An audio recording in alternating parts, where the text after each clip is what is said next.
How to become full stack developer. तो full stack developer बनने के लिए एक बिगिनर्स को क्या क्या मतलब कोडिंग लैंग्वेज सीखना पड़ेगा, कहाँ से स्टार्ट करेगा, ये मतलब एक बिगिनर्स को बहुत बड़ा कन्फ्यूजन रहता है।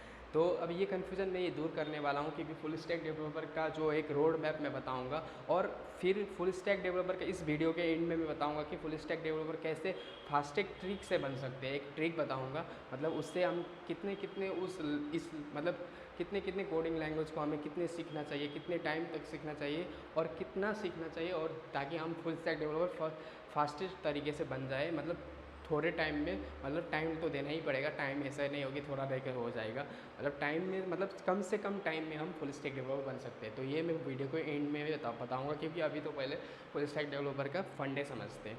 तो सबसे पहले इसको समझने के लिए, फुल स्टैक डेवलपर बनने के लिए पहले से मैं रिकमेंड करूँगा कोडिंग लैंग्वेज एक बिगिनर्स के लिए कि जावास्क्रिप्ट। तो जावास्क्रिप्ट सबसे आसान है, क्योंकि ये सीखना बहुत आसान है, सिंटेक्स भी ईजी है इसका, और कोई भी बिगिनर्स कोई भी बैकग्राउंड का हो वो ईजीली ये जावास्क्रिप्ट को सीख सकता है। तो जावास्क्रिप्ट को सीखने के लिए कुछ नहीं करना पड़ेगा, बस यहाँ से हमें इसका मतलब पहले एक बार थ्योरी पढ़ना पड़ेगा, मतलब इसका सिंटेक्स वगैरह है, और कौन सी मतलब कंपोनेंट कौन सी मतलब क्या बोलते हैं टॉपिक वगैरह, जैसे फंक्शंस ऑब्जेक्ट क्या काम करता है ना, फंक्शंस हो गया, मतलब सबसे पहले तो ऑब्जेक्ट है, जावास्क्रिप्ट में सब चीज़ क्या है, ऑब्जेक्ट है। ऑब्जेक्ट जो है ये एवरीथिंग है। ऑब्जेक्ट को जो समझ गया वो जावास्क्रिप्ट को समझ जाएगा, और जावास्क्रिप्ट को समझने के बाद हमें क्या क्या सीखना पड़ेगा मैं वो भी बताऊंगा, क्योंकि पूरा आज फुल स्टैक डेवलपर का रोड मैं क्लियर करने वाला हूँ। तो ऑब्जेक्ट समझना पड़ेगा, फंक्शन समझना पड़ेगा, एरे ये सब पढ़ना पड़ेगा। मतलब मैं एग्जांपल बता रहा हूँ, बाकी और टॉपिक भी है, एडवांस टॉपिक भी है, बेसिक टॉपिक भी है, सभी मैं बता रहा हूँ, मतलब अभी फ़िलहाल मैं एग्जांपल बता रहा हूँ। तो अब जावास्क्रिप्ट को सीखना पड़ेगा पहले, तो सबसे पहले मैं बता रहा हूँ फुल स्टैक डेवलपर बनने के लिए। और फिर उसके बाद इसको सीखने के बाद, उसके सीखने के बाद इसका फ्रेमवर्क है। तो ये जावास्क्रिप्ट तो फ्रंट एंड में आ जाता है, मतलब पहले तो फ्रंट एंड में आ ही जाता है। फ्रंट एंड में मतलब इससे फ्रंट एंड भी होता है, बैक एंड भी होता है, सिर्फ फ्रंट एंड नहीं। तो अब जैसे अब यहाँ पे मैं बात कर रहा हूँ full stack developer. Full stack developer मतलब ये अब वेब एप्लीकेशन भी हो सकता है, मोबाइल एप्लीकेशन वाला भी हो सकता है ना। तो अब मैं यहाँ पे बात कर रहा हूँ, जैसे वेब एप्लीकेशन वाला है तो उसके लिए सबसे पहले तो JS सीखेगा। JS सीखने के बाद वो क्या करेगा, HTML सीखेगा, अगर उसको UI बना HTML बनाएगा, UI बनाना है, और CSS सीखेगा। ये 3 चीज़ सीखेगा तो ये वेब डेवलपर का UI बना सकता है। और फिर इतने सीखने के बाद उसको रिएक्ट भी सीखना पड़ेगा, रिएक्ट JS सीखना पड़ेगा। ये वेब एप्लीकेशन का बात कर रहा हूँ, ठीक है। तो इतना सीखने के बाद वो एक क्या बोलता है UI बना सकता है, वो फ्रंट एंड वो कर सकता है। JS सीखना पड़ेगा, HTML CSS और रिएक्ट JS। तो इतने से वो वेब डेवलपर बन जाएगा। वेब डेवलपर मतलब वेब डिज़ाइन कर सकता है, UI बना सकता है, बस इतना कर सकता है। लेकिन अब बैकएंड भी करना है, तो बैकएंड करने के लिए उसको यहाँ पे Node.js सीखना पड़ेगा। Node.js जो ये एक बार JS सीखने के बाद Node.js वो आराम से सीख सकता है, लेकिन कितना सीखना है वो मैं वीडियो के एंड में बताऊँगा, और कैसे सीखना है वो यहाँ बता ही रहा हूँ, और कितना कितना सीखना पड़ेगा कौन सी लैंग्वेज को वो मैं वीडियो के एंड में बताऊँगा। ये ट्रिक होगा, ठीक है, इस वीडियो का। तो Node.js सीखना पड़ेगा, और Node.js प्लस इतने करने के बाद ये और ये प्लस करके तो ये एक क्या बन जाएगा, फुल स्टैक डेवलपर बन जाएगा, वो फुल स्टैक वेब डेवलपर बन जाएगा। अब यहाँ पे बात आता है कि किस मोबाइल एप्लीकेशन के लिए फुल स्टैक डेवलपर बनना है तो क्या क्या सीखना होगा। जावास्क्रिप्ट तो सीखना ही है मोबाइल एप्लीकेशन के लिए भी, और उसके बाद यहाँ पे रिएक्ट जेएस नहीं सीखना है मोबाइल एप्लीकेशन के लिए, mobile app full stack developer के लिए। तो यहाँ पे क्या सीखना पड़ेगा, रिएक्ट नेटिव सीखना पड़ेगा, रिएक्ट नेटिव सीखना पड़ेगा, ठीक है। रिएक्ट नेटिव प्लस Node.js सीखेगा, Node.js। तो ये दोनों सीखने के बाद वो मोबाइल एप्लीकेशन का फुल स्टैक डेवलपर बन जाएगा, क्योंकि रिएक्ट नेटिव सीखेगा, Node.js सीखेगा, ठीक है। तो मोबाइल एप्लीकेशन के लिए ये हो गया। अगर वेब के लिए तो HTML CSS भी सीखना पड़ेगा और रिएक्ट JS भी सीखना पड़ेगा, ये वेब एप्लीकेशन के लिए, और यहाँ पे ये मोबाइल एप्लीकेशन के लिए, ठीक है। तो अब इतना सीखना पड़ेगा, और Node.js सीखना पड़ेगा, और यहाँ पे डेटाबेस भी सीखना पड़ेगा। एक चीज़ है डेटाबेस, MongoDB मतलब SQL, एक SQL भी होता है, एक होता है NoSQL होता है। तो एसक्यूएल में अब नो सीक्वल में तो मोंगोडीबी होगा, मोंगोडीबी सीख सकते हो, है ना। और एसक्यूएल में क्या सीखना पड़ेगा, एसक्यूएल में माई सीक्वल सीख सकते हो, माई एसक्यूएल, है ना। तो ये है, तो इनमें से मैं रिकमेंड करूँगा नोड जेस सीख रहे हो तो यहाँ पर मोंगोडीबी सीख लो। माई सीक्वल धीरे धीरे सीख जाओगे, इतना इम्पोर्टेंट नहीं है। तो अब इतने करने के बाद आप फुल स्टैक डेवलपर इजीली बन सकते हो। और जावास्क्रिप्ट एक बिगिनर्स के लिए सबसे इजी है। कोई भी लैंग्वेज को देख लो, कोई एज ए कम्पेयर टू कोई भी लैंग्वेज, जैसे PHP है, PHP या पाइथन या C++, इनके कंपेयर में ये सबसे बेस्ट है, बेस्ट ईजी है ना। और क्या बोलते हैं, और सिंपल भी है, मतलब सिंपली सीख सकते हो। और ये कुछ हार्ड भी नहीं है, एकदम सिंपल है ये इन कंपेयर टू एक बिगिनर्स के लिए।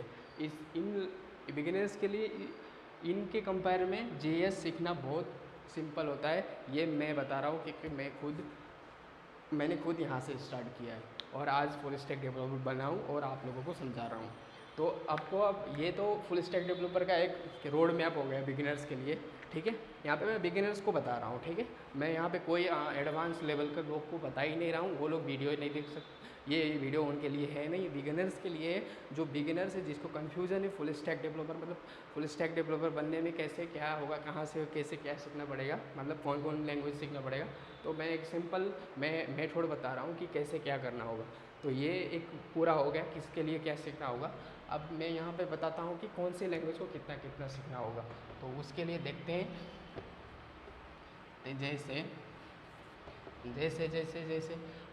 अब हम जैसे वेब डेवलपर का बात कर रहा हूँ। वेब डेवलपर बनना है, मतलब वेब डेवलपर में भी यहाँ पे क्या वेब फुल स्टैक एक बार लिख ले हो यार अच्छे से, फुल स्टैक वेब डेवलपर। तो इसके लिए क्या क्या सीखना होगा, यहाँ पे मैं क्या बता रहा हूँ, बेस्ट ट्रिक का मतलब यहाँ पे मैं एक ट्रिक का बात कर रहा हूँ। ट्रिक जो मैं बताने वाला हूँ वो ट्रिक अब इस वीडियो में बता रहा हूँ। ट्रिक क्या है, वो ट्रिक अप्लाई करना है यहाँ पे फुल स्टैक डेवलपर के लिए। जैसे एक है, अब जैसे वेब डेवलपर के पहले क्या सीखना पड़ेगा, पहले सीखना पड़ेगा हमें जावास्क्रिप्ट तो सीखना ही है, जावास्क्रिप्ट सीखना पड़ेगा। सेकंड में क्या सीखना पड़ेगा, सेकंड में हमें वेब डेवलपर के लिए HTML, और थर्ड में CSS, फोर्थ में क्या सीखना पड़ेगा, रिएक्ट जेएस। यहाँ पे आप वो भी सीख सकते हो क्योंकि यहाँ पे एंगुलर JS भी है। मैं बिगिनर्स को, अगर आप बिगिनर्स हो, आपको सिंपल सिंटैक्स से काम करना है, मतलब सिंपल तरीके से आराम से करना है। जैसे जावास्क्रिप्ट सिंपल होगा तो रिएक्ट जेएस एंगुलर जेएस से भी इजी पड़ेगा। तो यहाँ पे मैं रिकमेंड करूँगा यहाँ पे रिएक्ट जेएस, आप बिगिनर्स हो, क्योंकि ये भी थोड़ा मुश्किल पड़ेगा as a compare to React JS, लेकिन इतना भी मुश्किल नहीं है, आप ये भी सीख सकते हो। आप वो देख सकते हो, जब ये सब सीखने के बाद, जावास्क्रिप्ट सीखने के बाद आप इन दोनों में एक को चूज़ कर सकते हो आपको जो, लेकिन मेरा रिकमेंड तो रिएक्ट जेएस ही है, ठीक है। क्योंकि मैं रिएक्ट जेएस किया हूँ मैं एंगुलर जेएस नहीं किया है। ये सिंपल लगता है मेरे को, ये नहीं लगता है, तो मेरे को जो लगता है मैं वो बता रहा हूँ। क्योंकि मैं भी ऐसे आप लोगों जैसा एक टाइम बिगिनर्स था और मेरे को भी ये सब सवाल आता था, कन्फ्यूज़न होता था। तो आज मैं यही सवाल कन्फ्यूज़न क्लियर कर रहा हूँ। तो अब जैसे रिएक्ट जेएस हो गया, अब ये तो फ्रंट एंड हो गया, ये तो पूरा फ्रंट एंड पार्ट हो गया। अब बैक एंड में, जैसे बैक एंड में तो नोड जेएस ही चलता है, नोड जेएस सीखना पड़ेगा। तो ये एक web developer, full stack web developer के लिए बता रहा हूँ अभी, ठीक है। ये ध्यान रखना, मोबाइल एप्लीकेशन वाले, फुल स्टैक मोबाइल एप्लीकेशन, मतलब मोबाइल एप्लीकेशन के लिए नहीं बता रहा हूँ अभी पहले यहाँ जैसे ये कितना % सीखना होगा। अब ये ट्रिक है, यहाँ पे ध्यान देना कि ये ट्रिक बता रहा हूँ कि अब देख, ये पूरे सीखते रहेंगे जितने भी टाइम देखे, तो ये अब 1 साल 2 साल वो तो सीखते रहेंगे, उसका बात ही नहीं कर रहा। फास्टेस्ट तरीके से हम कैसे सीख सकते हैं, यहाँ पे मैं बता रहा हूँ फास्टेस्ट ट्रिक। तो कम से कम टाइम देके, मतलब जैसे जावास्क्रिप्ट, अब देखो यहाँ पे टाइम कितना देना पड़ेगा, कम से कम 4 घंटा तो रोज़ का देना पड़ेगा, तब जाके ये ट्रिक काम करेगा। ऐसे काम नहीं करने वाला कि 1 दिन दे दिया, 2 दिन स्किप कर दिया, 1 महीने नहीं किया, ऐसे नहीं काम करने वाला। यहाँ पे हमें टाइम देना पड़ेगा हर दिन कंसिस्टेंटली 4 घंटे तो रोज़ का देना पड़ेगा। और जावास्क्रिप्ट को कितने % सीखना है ये भी जानना है। ऐसा नहीं कि पूरा पूरा जावास्क्रिप्ट के लगे रहो, ऐसा नहीं होने वाला है, क्योंकि हमें फास्टेस्ट तरीके को भी ध्यान देना है कि कम टाइम में और अच्छे से, मतलब कम टाइम मतलब एक टाइम, मतलब एवरेज टाइम बता रहा हूँ, कम से कम भी नहीं, एवरेज टाइम में कैसे हम सीख सकते हैं एक मिनिमम 4 घंटे देकर, ज़्यादा भी नहीं 4 घंटे, और कैसे एवरेज मतलब एक टाइम में, मतलब एक 2-3 महीने के अंदर 3 से 3.5 महीने के अंदर हम फुल स्टैक डेवलपर बन सकते हैं, ये मैं बात कर रहा हूँ। तो यहाँ पे जैसे इसके लिए क्या करना पड़ेगा, जावास्क्रिप्ट को जैसे यहाँ पे जावास्क्रिप्ट को कितना सीखना पड़ेगा, कम से कम 70% तो सीखना ही पड़ेगा, क्योंकि ये सबसे इम्पोर्टेंट है। 70% सीख लो, ये पूरा करना नहीं है, 70% सीख सकते हो, क्योंकि अभी आपको क्या करना है, full stack developer, web developer बनना है। तो ये 70% सीख लो। HTML को आप कर सकते हो HTML को आप कर सकते हो 70%। अभी उसमें कानवास वगैरह का एडवांस कंसेप्ट है, तो उनको सीखना ज़रूरत नहीं है, आप इतना सीखो काम चलेगा। और CSS भी 70% कर दो, ये भी चलेगा इतना, ये भी, इसमें भी एडवांस कंसेप्ट सब है, वो सीखने की ज़रूरत नहीं। बस इतने करने के बाद आप web full stack web developer बन सकते हो। और रिएक्ट जेएस में आप कर दो वही 70% ही करो, मैं तो कहता हूँ 70% करो। पूरा कंसेप्ट पूरा वो सब नहीं करने का। अब यहाँ पे एक कंसेप्ट आएगा कि वो एक क्या है, रिडक्स आता है, रिडक्स और कॉन्टेक्स्ट टाइप है, वो दो ऑल्टरनेटिव है, तो रिडक्स को छोड़ दो, रिडक्स के जगह हम कॉन्टेक्स्ट API से कर सकते हैं। तो ये हम उसको सीखने लगोगे तो टाइम लगेगा, लेकिन उससे और ईजी हो जाता है। लेकिन हम 70% सीखोगे तो हो जाएगा। यहाँ पे 70% मतलब कुछ एडवांस कंसेप्ट होगा, उसको अभी छोड़ देना, मतलब उतना ज़्यादा मतलब नहीं करना। अगर एडवांस भी कंसेप्ट आ ही जाता है, ऐसा नहीं कि मैं एडवांस कंसेप्ट छोड़ देने को बोल रहा हूँ, ये नहीं बोल रहा हूँ। तो आप यहाँ पे एडवांस कंसेप्ट भी है, इसमें सभी आ जाता है, 70% में आप कर ही लोगे।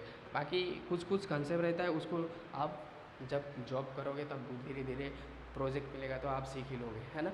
लेकिन एक फुल स्टैक डेवलपर बन के फिर जॉब लेना, ये आपका अभी टारगेट है, मैं ये बता रहा हूँ। तो यहाँ पे 70% और यहाँ पे इसको कोई 70% कर दो, क्योंकि एक बार JS आ गया ना, तो ये रिएक्ट जेएस और नोड जेएस करने लिखने में बहुत इजी पड़ेगा।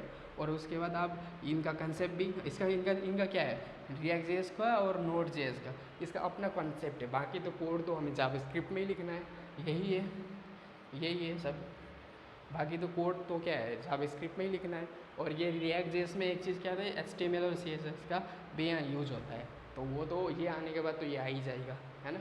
और मेन बात यहाँ पे नोड जेएस और रिएक्ट जेएस दोनों कर लोगे आप जावास्क्रिप्ट सीख के, और यही सिंटेक्स, इसका ही जो भी है कंसेप्ट, वो ये इन दोनों में लागू होगा, ठीक है। तो इन सभी को 70% करना है ना। अगर आपके पास टाइम है और अच्छे से कर सकते हो तो 4 को और बढ़ा दो, 5-6 घंटा, 5 घंटा कर लो, तो आप इसको एक कम से कम 80% कर देना, ठीक है। 70 to 80% इसको कर देना, मतलब मैं एक रेंज बता रहा हूँ, 70 to 80% कर देना। जितना करोगे उतना ये रिएक्ट जेएस और नोड जेएस आने वाला है।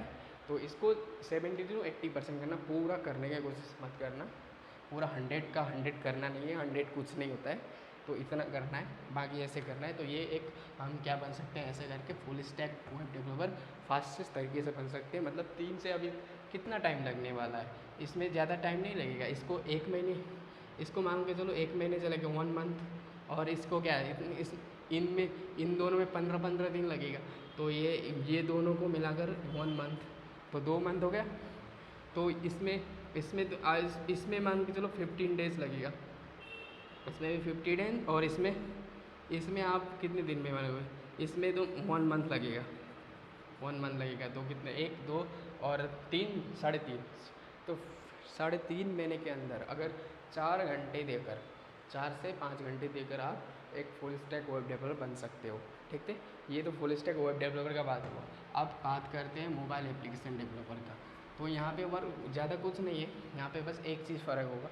बाकी पहले तो हमें JS सीखना ही है, और ये भी कहता हूँ 70 to 80% सीखना है, और इसको भी 1 मंथ लगने वाला है, या तो वही चीज़ है। और यहाँ पे क्या HTML CSS नहीं सीखना है, नहीं सीखना तो पड़ेगा ही, वो भी इम्पोर्टेंट ही है। HTML CSS बिना तो यहाँ पे भी नहीं होने वाला। HTML CSS क्योंकि वहाँ पे भी CSS करना होगा, क्योंकि डिज़ाइन करेंगे ना हम, तो HTML CSS का ही बात आता है यहाँ पे भी, मतलब वही फंडा होता है, तो ये भी सीखना पड़ेगा। तो यहाँ पे मैं ऐसे कर देता हूँ HTML CSS तो सीखना ही है इसके लिए भी, बस थोड़ा सा डिफरेंस होगा, मैंने उसी में कर देना चाहिए था 70%, ये CSS भी 70%, ये दोनों को लिए 1 मंथ लगेगा। और फॉर दोनों में ज़्यादा कुछ नहीं है, बस वहाँ पे रिएक्ट जेएस करना था, यहाँ रिएक्ट नेटिव करेंगे। तो यहाँ पे क्या करेंगे, रिएक्ट नेटिव। तो रिएक्ट नेटिव को भी हमें 70% करना है, वहाँ रिएक्ट जेएस कर रहे थे, यहाँ रिएक्ट नेटिव करेंगे। और नोड जेएस तो करेंगे ही, नोड जेएस है ना, ये भी 70%। तो यहाँ पे ये इसको 1 मंथ लगने वाला है, और इसको कितना लगने वाला है, इनको 15 डेज़, और यहाँ पे भी 1 मंथ। तो 1 3 मंथ होगा, अरे ये मतलब इसको 15 डेज़ लगेगा, 15 डेज़। तो 15 डेज़ ये ज़्यादा नहीं लगेगा रिएक्ट नेटिव में, क्योंकि ये तो आ चुका है ना, ये आ चुका है, तो बस अब ये रिएक्ट सिंटेक्स भी आ चुका है, तो ये रिएक्ट नेटिव का बस उसमें बस थोड़ा सा, अब जैसे यहाँ पे रिएक्ट नेटिव में क्या होता है, जैसे रिएक्ट जेस आ रहा है, मतलब HTML CSS आ रहा है, तो उसी का बस है यहाँ पे, जैसे हम यहाँ पे पैराग्राफ, मतलब यहाँ जैसे क्या होगा, डिव होगा, तो जैसे ये HTML CSS में डिव होता है, तो HTML में डिव होता है, तो वहाँ इसमें रिएक्ट नेटिव में क्या होगा, जैसे रिएक्ट जेएस में भी डिव होता है, मतलब वही HTML ही तो हम करते हैं, क्योंकि उसमें JSX लिखते हैं, जावास्क्रिप्ट XML, तो उसमें HTML मिक्स होता है, मतलब जावास्क्रिप्ट के अंदर हम HTML लिखते हैं, तो वही होता है रिएक्ट जेएस में, ये HTML के अंदर जावास्क्रिप्ट लिखते हैं। तो अब यहाँ पे जैसे रिएक्ट नेटिव में क्या होता है, वो वहाँ पे हम डिव लिखते हैं रिएक्ट जेएस में, मतलब HTML में, तो यहाँ पे रिएक्ट नेटिव में क्या होगा, रिएक्ट नेटिव में व्यू होगा, बस इतना ही फ़र्क है, और मतलब ऐसे और भी चीज़ फ़र्क है, तो ऐसे होगा, ठीक है। तो यहाँ रिएक्ट नेटिव को सीखना है मोबाइल एप्लीकेशन बनने के लिए, बाकी तो ये सब सीखना ही है, सबसे इम्पोर्टेंट जेएस है, और रिएक्ट नेटिव हमें सीखना है, रिएक्ट नेटिव क्योंकि मोबाइल एप्लीकेशन बनाएगा, ये मोबाइल एप्लीकेशन, ये वेब एप्लीकेशन के लिए नहीं है, लेकिन बाकी ये चीज़ तो वेब एप्लीकेशन के लिए भी अप्लाई होता है, क्योंकि ये बिना तो होगा नहीं, ये तो बेसिक चीज़ है, ये 3 चीज़ तो बेसिक ही है दोनों के लिए, वेब डेवलपर और मोबाइल एप्लीकेशन डेवलपर। और ये रिएक्ट नेटिव जो है ये मोबाइल एप्लीकेशन के लिए है, क्योंकि उसका डिज़ाइन बनाना पड़ेगा, तो ये होगा, यहाँ रिएक्ट जेएस नहीं काम करेगा। और नोड जेएस तो बैकएंड का तो सर्वर का काम है, तो सर्वर का काम तो नोड जेएस से दोनों तरफ हो ही जाएगा, ठीक है। और यहाँ पे एक चीज़ आता है, मैंने एक भूल गया कि मोंगोडीबी कितना सीखना है। मोंगोडीबी तो हम ये जब ये नोड जेएस करेंगे तो डेटा तो स्टोर करना ही पड़ेगा, तो यही चीज़ इसके अंदर 1 मंथ के अंदर ही आ जाता है। तो मैंने यहाँ पे मोंगोडीबी का मतलब इसी में कवर अप किया है, नोड जेएस में ही हम ऐड कर देंगे, क्योंकि ये 1 मंथ के अंदर, अब बिना डेटा सेव किए तो हम थोड़ी नोड जेएस सीखेंगे, तो नोड जेएस के लिए तो मोंगोडीबी तो मस्ट है, मोंगोडीबी हमें डेटाबेस तो चाहिए ही होगा, तो साथ साथ ही हम इसमें ही सीख जाएंगे, बस इसमें क्वेरीज वगैरह होगा, और इसका जो भी है, इसका मतलब जो भी क्या बोलते हैं इसको, फंक्शन वगैरह जो भी इसका बिल्ट इन फंक्शन है, मतलब उसको यूज़ करेंगे, और हम मोंगोडीबी को यूज़ करके हम नोड जेएस बैकएंड भी सीख लेंगे, ठीक है। तो ये ट्रिक था। तो आप लोग को ये वीडियो कैसे लगा, आप लोग को अगर अच्छा लगा तो वीडियो को लाइक करो एंड चैनल को सब्सक्राइब करो। तो मिलते हैं अगले वीडियो में, अभी के लिए थैंक यू।